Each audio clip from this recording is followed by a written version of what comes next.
इस सत्र की शुरुआत करने से पहले शायद कुछ संभ्रम निर्माण हुआ है। उस संभ्रम को मैं दूर करना चाहता हूँ या हटाना चाहता हूँ कि जैसे सुबह के मेरे प्रवचन के पश्चात मैंने इस तरह से ऐलान किया था कि इसी के साथ ये जो सिगालवाद सूत्र का जो अभ्यास है, जो मुद्दे मुझे आपको देने थे वो खत्म हुए हैं। शिविर नहीं खत्म हुआ है। शिविर कल दोपहर भोजन अवकाश के बाद ही खत्म होगा। कल सुबह के सत्र में मेरा शिविर का जो समारोपीय मुख्य प्रवचन रहेगा और वो प्रवचन के पश्चात ही हमारा शिविर खत्म होने वाला है। तो कृपया ऐसे तो ये जो विशेष सत्र इसलिए हमने रखा है कि इस अभ्यास के दौरान गुटों में इस विषय को लेकर जो भी कुछ चर्चा हुई है उस चर्चा में से कुछ सवाल रहे हैं जो लोगों को लगता है कि शायद उसका स्पष्टीकरण मेरे द्वारा हो। तो ऐसे कुछ चंद सवाल है, मुद्दे हैं जो मैं कोशिश करूंगा एक साथ उसका स्पष्टीकरण दे दूं। तो पहला एक सवाल है या मुद्दा है जो ठीक से स्पष्ट नहीं हुआ है। शायद वो जो अपनी पश्चिम की दिशा है पति पत्नी, वहां से शायद आया है कि पत्नी को कितनी भी साड़ियां या कितने भी देवर देवी है अलंकार, तो भी वो संतुष्ट नहीं होती या खुश नहीं होती। अभी ये सवाल हम केवल पत्नी की तरफ उंगली करके नहीं उठा सकते, ये आम समस्या है।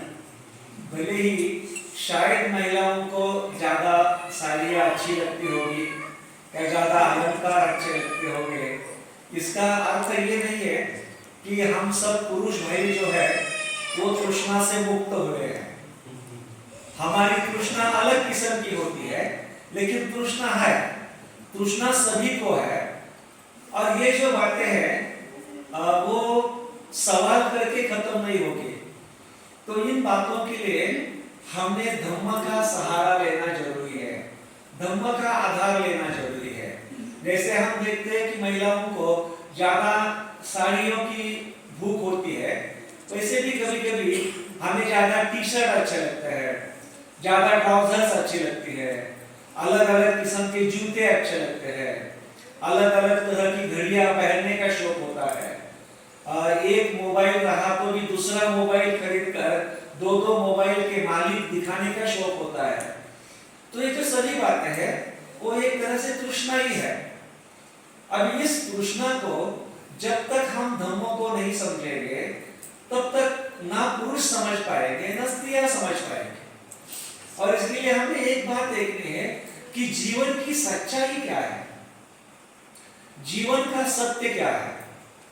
हम जो भी सोने के चांदी के अलंकार जो है गहने हैं, वो गहने हमारे हाथों में, कानों में, गले में जो डालते हैं, उससे क्या होता है, व्यक्ति सुंदर दिखता है। तो क्या व्यक्ति की सुंदरता केवल गहनों में है? वो सोने चांदी के गहने पहना है तो व्यक्ति सुंदर होता है, या हमारे पास अच्छे टी शर्ट ट्राउजर या मोबाइल का पीस रहा तो व्यक्ति अच्छा दिखता है या समाज में उसकी प्रतिष्ठा होती है? इन बातों पर सोचना बहुत महत्वपूर्ण है। और इसके लिए हमने जो हमारा अस्तित्व इंसान का उसको देखना चाहिए, उससे चर्चा करनी चाहिए बीवी के हाथ बैठकर, और दोनों को भी वो बात लागू होती है। अब ये देखो, इंसान के जीवन की सच्चाई है। अगर सौंदर्य को लेकर देखते हैं तो हमारी सच्चाई, हम जब हमारे बाथरूम में नहाते हैं उस वक्त हम जो होते हैं दैट इज अ रियलिटी, वो हमारी सत्यता है। बाकी सब हम कपड़े पहनकर सत्यता को ढाक कर रखते हैं। जो नग्नता है दैट इज अ रियलिटी, वो सत्यता है। बाकी सब चीजें जो है हम जो नहीं है वो दिखाने के लिए करते हैं। आपका रंग गोला हो, गोरा हो, सावला हो या काला हो, फिर आप उसके ऊपर पाउडर पाउडर स्नो क्रीम बाकी सब चीजें लगाकर फेसिंग करके ये करके आईब्रो करके लिपस्टिक लगा के, दिस इज ऑल टेम्पररी। आपको मालूम है कि आपने बहुत फेसिंग किया और पसीना आया तो थोड़ी देर में अपने चेहरे की हालत क्या हो जाती है। आपने अच्छा सब लगाया चेहरे पे और बारिश आ गई, 4-10 बूंदे चेहरे पे पड़ जाती है तो पूरा मेकअप आधा गायब आधा बैठा है और फिर मुंह दिखाने के लायक हम नहीं रहते हैं। Why should we do that? हम जैसे हैं वैसे सुंदर नहीं है क्या? क्यों हमें लगता है कि बाहर की चीजों से हम सुंदर हो जाएंगे। और ये जो तृष्णा है, ये तृष्णा तो रहेगी लेकिन उसको समझ जरूरी है। देखो जरा सोचो, गहराई में जाकर सोचो, जब भी कोई इंसान पैदा होता है तो हमेशा जो डिलीवरी होती है वो एसी रूम में होती है। ऑपरेशन थिएटर जो होता है वो एसी होता है और पैदा होने के बाद ही तुरंत अक्सर बच्चों को वहां की जो टेम्परेचर है वो न सहने से सर्दी हो जाती है। तो उसके नाक पूछने के लिए वो क्या अपने माँ के पेट से कपड़ा लेके थोड़ी पैदा होता है, वो तो बाहर आया कोई लाना पड़ता है ना कपड़ा। फिर बाद में वो बड़ा होगा, लखपति होगा, करोड़पति होगा, अरबपति होगा। लेकिन वही इंसान जब मरता है और जब उसको आखिरी बार चिता पे सुलाया जाता है, उस वक्त भी उसके पूरे कपड़े निकाले जाते हैं। उसने कमाई हुई दौलत, पैसे, यहाँ जो सोना चांदी है, उसकी बीवी बच्चे उसके सर पे डाल के चिता पे नहीं डालते हैं। आदमी नंगा आता है और आदमी नंगा जाता है। ये जीवन की सच्चाई है। लेकिन ये न समझने के कारण खाम आदमी उंगली में 4 जब अंगूठियां रहती है तो सामने वाले को ऐसा बोलता है, क्योंकि उसको जो अंगूठी दिखानी होती है कि मेरे हाथ में 4 अंगूठी है, उसको देख, मेरे हाथ को मत देख।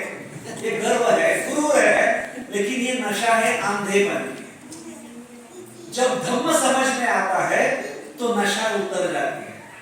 क्योंकि बुद्ध तो ये बताता है बेटा तू कुछ भी हो, तू सबका मालिक है, लेकिन तेरे सांस का मालिक नहीं है, जो कभी भी थम सकती है।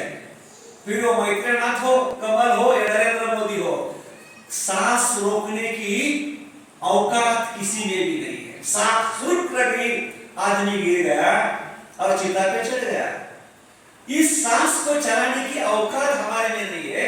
हम आज है, अगले पल में नहीं रहेंगे।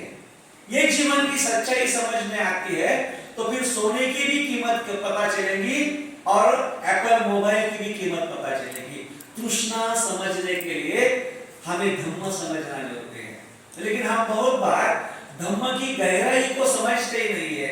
लोगों को बातों में उलझा के जरूरत क्या है, आवश्यकता क्या है, तृष्णा कहाँ है, कहाँ हम एक रेश खींचे कि जिसको हम जरूरत कहें और किसको हम तृष्णा कहें।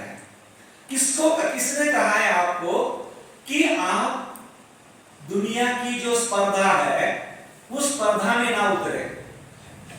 आपको कलेक्टर बनना है, IRS बनना है या और क्या बनना है, तो आपने किसको रोका है? लेकिन उस बात से जब आपको दुख होना शुरू होता है, वो दुख का शुरुआत वो तृष्णा की शुरुआत है।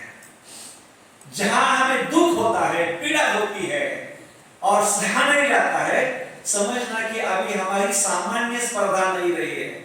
इस स्पर्धा से मुझे ईर्ष्या हो रही है, इस स्पर्धा से मुझे पीड़ा हो रही है।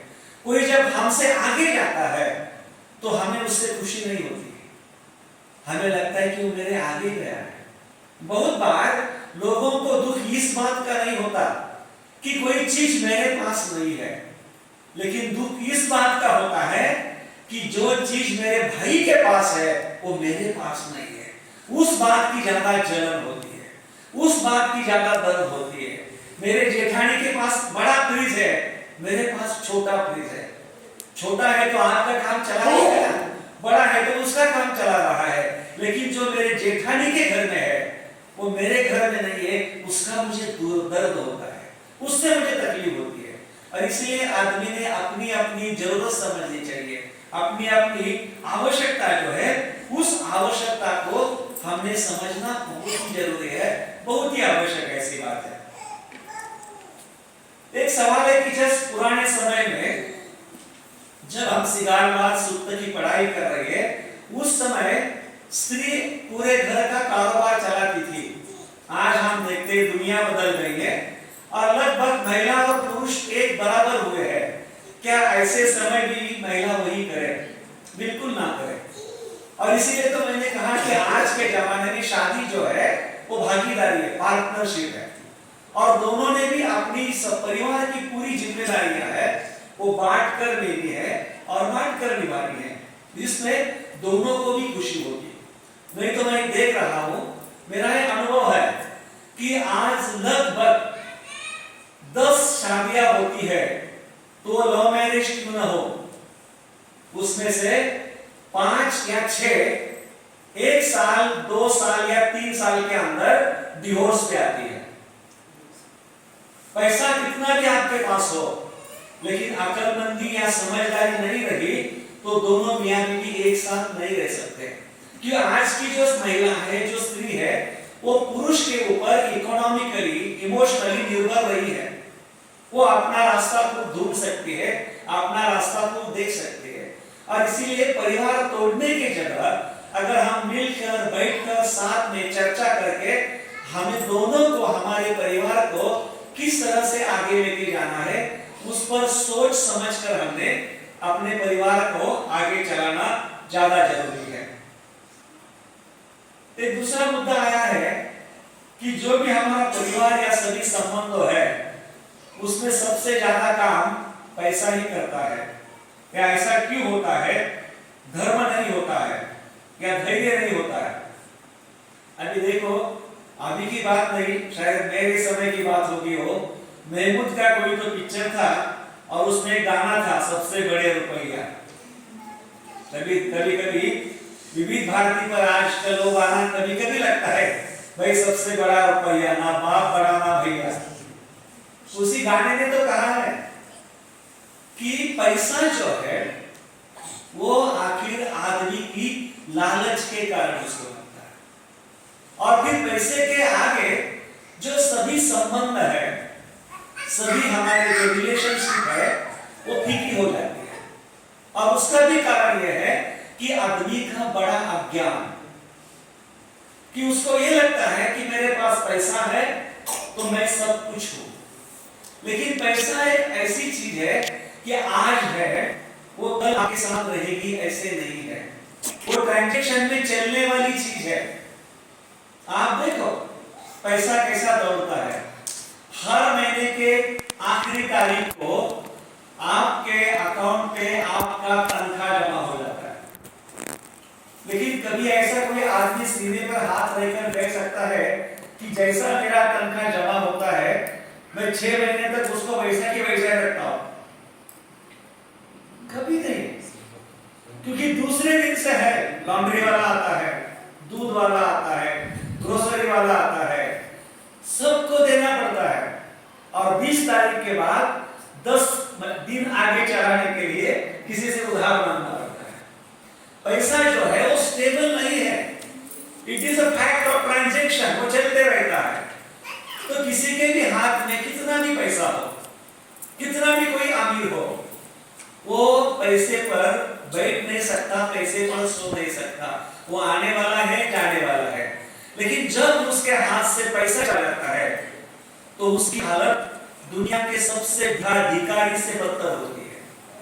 क्योंकि जब उसके पास पैसा होता है तब वो सभी रिश्तेदारों को तोड़ देता है। जब उसके पास पैसा होता है सभी दोस्तों को, मित्रों को वो छोड़ देता है, तोड़ देता है। और जब पैसा होता है तो उसके साथ उसके परछाई के अलावा कुछ नहीं रहता। और इसलिए इंसान को यह समझना चाहिए कि पैसा एक धुंध है, वो एक नशा है। कि कुछ लोगों को दारू से नशा होती है, कुछ लोगों को ड्रग्स से नशा होती है, उसी तरह से कुछ लोगों को अपने पास जो पैसा है या समृद्धि है उसकी नशा होती है। लेकिन जिस दिन ये समृद्धि अपने हाथ से चली जाएगी उस दिन हमारी नशा उतरती है, तो हम रास्ते पे खड़े होते हैं और हमारे पास रुकने वाला, खड़ा रहने वाला या हमारे हालात पूछने वाला कोई नहीं होता है। इसलिए आदमी ने पैसे के साथ सबसे पहले इंसानियत संभालना जरूरी है। आपके पास पैसा हो ना हो, लेकिन अगर आप इंसानियत संभालते हो तो पैसा आपके पास दौड़ कर आएगा। आपके जो सगे वाले हैं, परिवारजन है, कुल के सदस्य हैं, मित्र परिवार है, वो आपके लिए पैसा लेकर आ सकते हैं अगर आप अच्छे इंसान हो, आपकी जुबान अच्छी हो, आपकी नीयत अच्छी हो, आपका उद्देश्य या हेतु अच्छा हो। समाज जरूरी है या परिवार? अब यहाँ बहुत सारे पढ़े लिखे लोग हैं और हमने समाज शास्त्र का सिद्धांत तो पढ़ा है। हर समाज का केंद्र बिंदु एक व्यक्ति होता है, एक इंसान होता है। व्यक्ति से ही समाज बनता है। हम देखते हैं ना, एक बिंदु और एक रेखा, पूरे बिंदु बिंदु बनकर जैसी एक रेखा बनती है, उसी तरह से व्यक्ति व्यक्ति बनकर समाज बनता है। जैसे व्यक्ति व्यक्ति बनकर समाज बनता है, वैसे ही व्यक्ति व्यक्ति बनकर परिवार बनता है, और परिवार परिवार बन के एक बड़ा समाज बनता है। इसलिए व्यक्ति का कर्तव्य होता है कि वो एक ऐसा व्यक्ति बने कि जिससे अच्छा परिवार बने, आदर्श परिवार बने। और जब आदर्श परिवार होता है तो आदर्श परिवार के सहारे हम आदर्श समाज बना सकते हैं। वही जो धारणा है हम देखते हैं कि समाज शास्त्र के सिद्धांतों ने लागू किए, और वो आम तौर पर सच बात है। लेकिन हम देखते हैं आजकल कि लोगों की जो समझ है, लोगों की जो मानसिकता है, जीने के जो तौर तरीके हैं, उसमें से परिवार परिवार के लिए दिखते हैं, लेकिन अंदर से परिवार टूटे हुए होते हैं। क्योंकि जब परिवार के आपसी संबंध, परिवार हम किसे कहते हैं? मकान हम किसे कहते हैं? मकान जो है हम किसे कहते हैं? बहुत सारे लोग वो कहते हैं क्या मैंने 2 करोड़ का मकान लिया। क्या वो सही मकान की परिभाषा है? वो तो स्ट्रक्चर है। आपने जो खरीदा है वो केवल स्ट्रक्चर है, जिसमें पिलर्स है, बीम है, उस पर स्लैब है, और अंदर करोड़ों रुपए का आपने लिया हुआ फर्नीचर है। That is the structure of the building जो आप परचेस करते हैं, जिसे हम इमला कहते हैं कि हमने एक मकान खरीदा है जिसमें रहकर हम बारिश से, धूप से या सर्दी से हमारा रक्षण कर सकते हैं। लेकिन उस 2 करोड़ के मकान में रहने वाले मियां बीवी, उनके अगर आपसी संबंध अच्छे नहीं हो और दोनों ही रात में रोते रोते सोते होंगे, तो उस 2 करोड़ के मकान का लाभ फायदा क्या? मकान बनता है घर में रहने वाले लोगों के आपसी संबंधों से, आपसी प्यार से, आपसी मित्रता से, आपसी लगाव से, आपसी आस्था से, जो 2 करोड़ में मिलती नहीं बाजार में, जो इंसान के व्यवहार से मिलती है। फिर ऐसा कोई होता है कि 2 करोड़ में रहने वाला दुखी है, लेकिन 3 शेड में रहने वाले मियां बीवी जिनके पास कुछ भी फर्नीचर नहीं होता, चटाई पर सोते हैं, लेकिन प्यार से इतने खुश होते हैं कि 2 करोड़ वाले को भी वो देखकर शर्म आती है कि क्या इनका जीना है और क्या हमारा जीना है। इसलिए भाई और बहनों, ये जो परिवार बनता है वो परिवार लोगों से बनता है, और ऐसे अच्छे परिवारों से फिर अच्छा आदर्श समाज बनता है। इसलिए अगर हमें अच्छा समाज बनाना है तो पहले अच्छा व्यक्ति बनना चाहिए। उस व्यक्ति ने अपने परिवार को आदर्श परिवार बनाना चाहिए, और ऐसे 10, 15, 25, 50, 100, 150, 200 परिवार जब इकट्ठा रहते हैं, मित्रता के साथ, सामंजस्य के साथ, एकता से साथ, उससे बनता है आदर्श समाज। तो इसलिए हमें ध्यान देना है, आदर्श समाज की कल्पना मत करो, समाज को बदलने के लिए मत जाओ, पहले खुद बदलो। खुद बदलने से परिवार बदलेगा, और परिवार बदलने से समाज को बदलने में फिर ज्यादा समय नहीं लगता है। हमारे मित्र हमारे सामने बहुत अच्छे से व्यवहार करते हैं, परंतु पीठ पीछे बुराई करते हैं, तो हम अच्छा मित्र कैसा ढूंढे? तो देखो, अगर आपके मित्र ऐसे हैं तो पहली बात तो ये कहो कि वो आपके मित्र है ही नहीं। अगर वो आपकी बुराई करते हो या पीठ पीछे आपके क्या बोलते हैं खंजर मारते हो। इसलिए महत्वपूर्ण बात है कि ऐसे जो लोग हैं आप ये समझो कि वो लाभार्थी है। आप जो हो जैसे हो आपसे उनको कुछ फायदा मिलता है, इसलिए वो आपके साथ टहलते हैं, आपके साथ रहते हैं, आपके हंसी में हंसते हैं, आप जो कहते हैं उसको हाँ कहते हैं। इसका मतलब ये नहीं है कि वो आपके मित्र हो। आप गलत फहमी में उनको अपने मित्र समझकर चलते हो। ऐसे जो लोग हैं जब तक आपसे उनको कुछ लाभ है वो लेते रहेंगे, मित्र के रूप में शत्रु हो, और जैसे ही आपकी पीठ हो जाएगी तो आपकी निंदा करेंगे, आपकी चेष्टा करेंगे, आपकी बुराइयां करेंगे। इसीलिए आपको आपके लिए अच्छा मित्र ढूंढना पड़ेगा कि जो सही मित्र है। और सही मित्र बनने के लिए आपको मित्रता के लिए कुछ कीमत देनी पड़ेगी। बहुत बार सही मित्र आपकी हर बात को हंसेगा नहीं या हर बात को हाँ नहीं करेगा। वो कभी आपकी आलोचना भी करेगा, टीका भी करेगा, आपके दोष दिखाएगा, आपकी गलती दिखाएगा। कभी कभी तो मैं कहता हूं कि आप अपने दोस्त को विनती करो कि दोस्त मेरे अंदर अगर कुछ आपको खामियां दिखती है तो आप मुझे बता दो। और उस तरह से अगर आप मित्रता बढ़ाते हैं तो मित्रता का जो नाता है वो समझदारी से प्रौढ़ता की तरफ बढ़ता है। उसके लिए आपको समय देना पड़ता है। और सबसे पहली बात यह है कि हम जो मित्र की परिभाषा करते हैं उस परिभाषा के लिए बहुत बार हम ये नहीं समझते हैं कि मित्र की मेरी क्या परिभाषा है या मुझे मित्र क्यों चाहिए, मुझे मित्र कैसे चाहिए। अक्सर जैसे बुद्ध के इस कालाम सूत्र में हमने कहा कि मित्र के रूप में हमारे शत्रु भी हमारे साथ इर्द गिर्द रहते हैं, टहलते हैं। वैसा ही है हर जो इंसान है उस इंसान को पहले खुद को झांक कर देखना है कि मैं क्या हूं। बहुत बार हमें ही हमारे व्यक्तित्व का अंदाजा नहीं रहता। हम कहते हैं ना हमारा पर्सोना, पर्सोना से पर्सनालिटी शब्द आता है, हमारा व्यक्तित्व। बहुत बार पर्सोना यानी हमारा मास्क, मुखौटा, चेहरा। और हर जो व्यक्ति है वो जब भी अपने चौखट से बाहर निकलता है तो फिर वो मास्क डाल के आता है कि जिसको जैसा वो अच्छा लगता है वो वैसे अच्छा दिखाने की कोशिश करता है। हर व्यक्ति को अकेले को ही मालूम होता है असल में मेरी सच्चाई क्या है, मैं किस किस्म का इंसान हूं।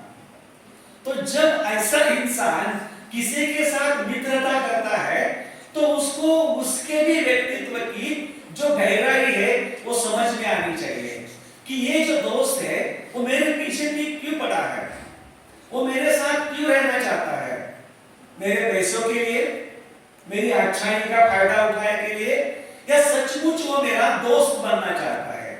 इसलिए आपको मित्र बनाने में जल्दबाजी नहीं करनी चाहिए।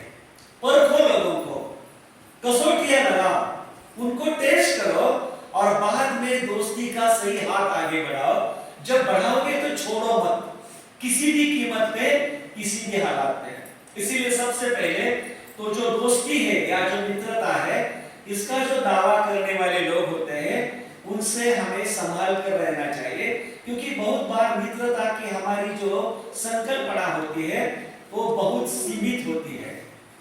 जब तक हमें ऐसा व्यक्ति नहीं मिलता कि जो हमारे साथ किसी भी किस्म की अपेक्षा से मित्रता करता है विदाउट एक्सपेक्टिंग एनी रिटर्न्स, कि वो हमसे कुछ भी नहीं चाहता फिर भी हमारे साथ रहना चाहता है और केवल वो हमारा कल्याण चाहता है, हमारी भलाई चाहता है, हमारी अच्छाई चाहता है और उसके लिए वो खुद की कीमत देने के लिए भी तैयार है, खुद की कीमत देने के लिए भी राजी है।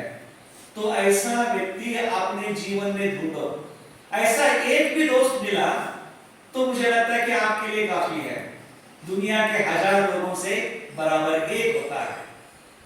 तो इसीलिए दोस्त नहीं है तो ठीक है, अच्छा एक है तो ज्यादा अच्छा है, लेकिन 20-25 है लेकिन किस काम के नहीं है, केवल अपना जेब काट रहे हैं, तो ऐसे दोस्तों से आप सावधान रहिए और अच्छे मित्रता के लिए ढूंढते रहिए जो आपको शायद धर्म के मार्ग पर मिल सकता है।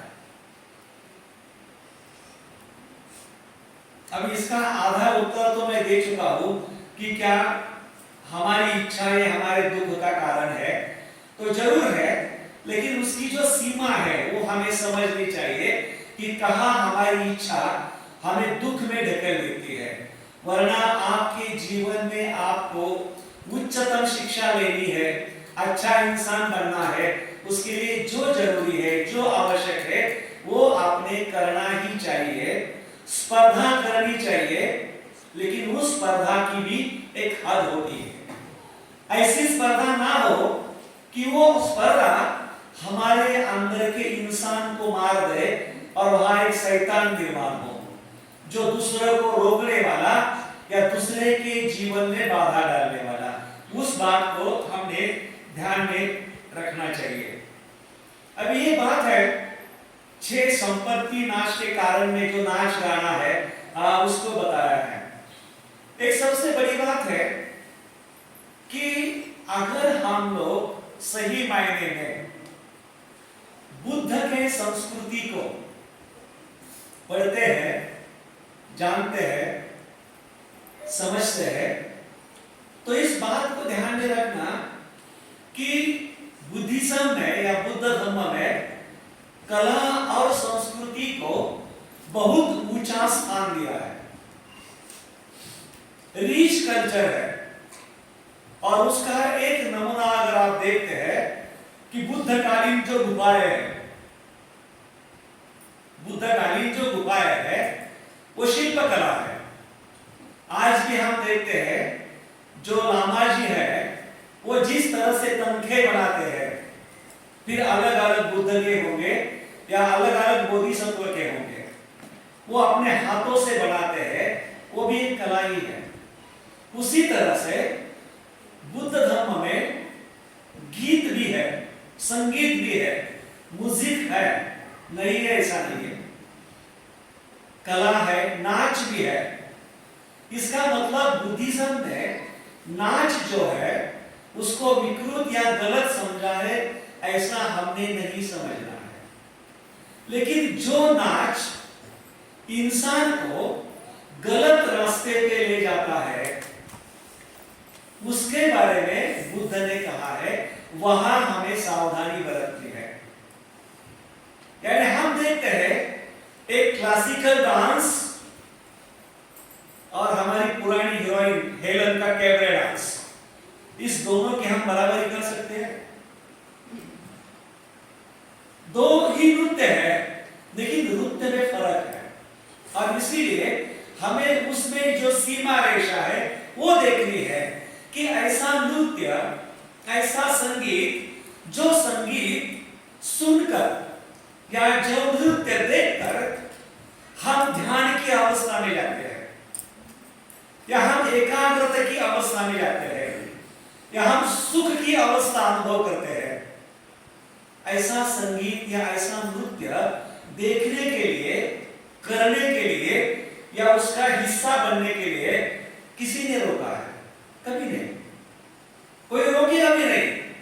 लेकिन वो नृत्य जो अपने अंदर की काम भाव को जागरूक करे, जो नृत्य या संगीत अपने अंदर का शैतान जागरूक करे, आपको तृष्णा की तरफ खींचे, ऐसा जो नाच गाना है, ऐसा जो नृत्य है, उससे हमें सावधान रहना है या उससे बचकर रहना है।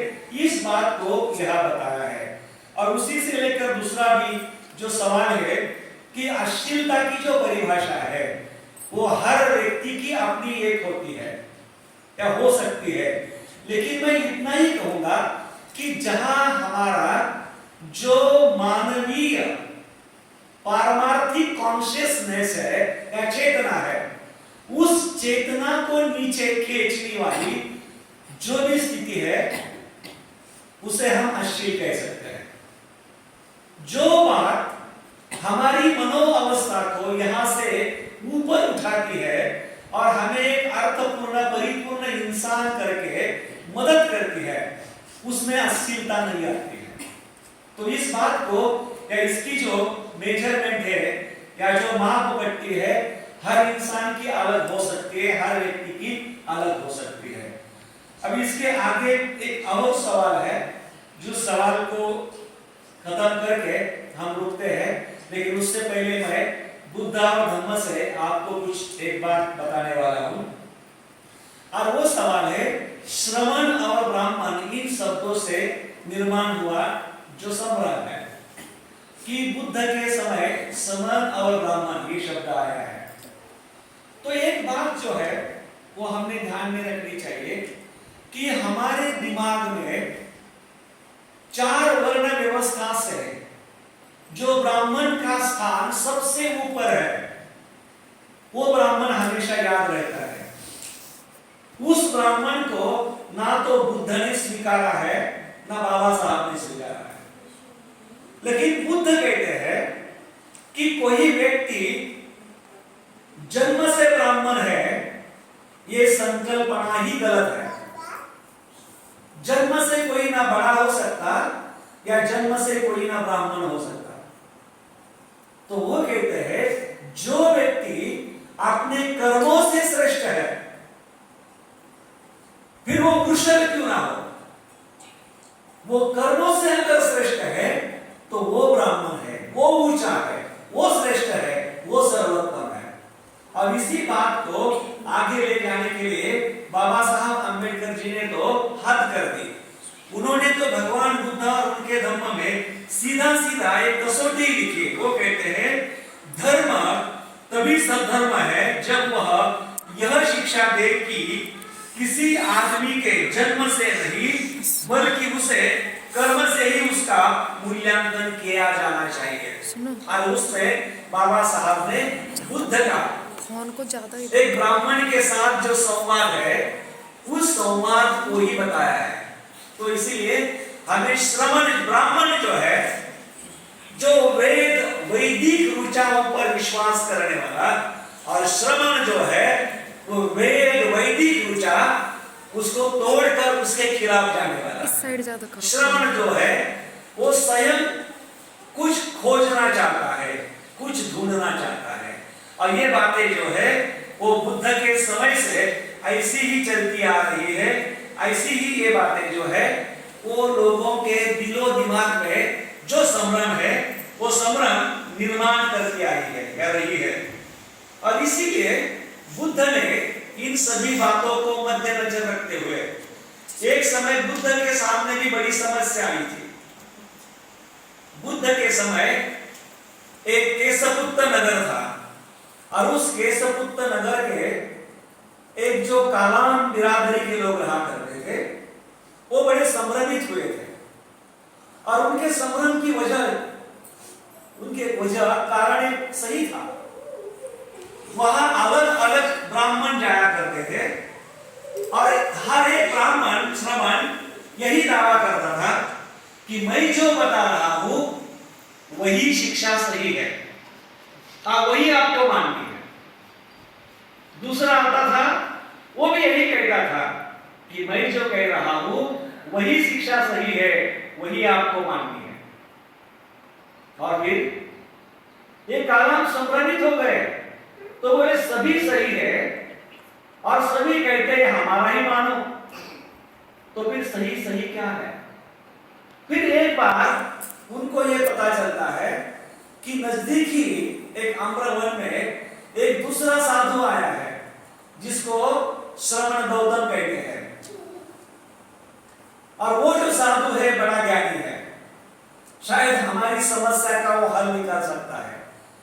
तो गांव वाले लोग सब मिलकर उनके पास आते हैं, भगवान बुद्ध के पास सभी आकर नमन करके बैठते हैं और पूछते हैं, हे गौतम, हम बड़ी समस्या के साथ लड़ रहे हैं।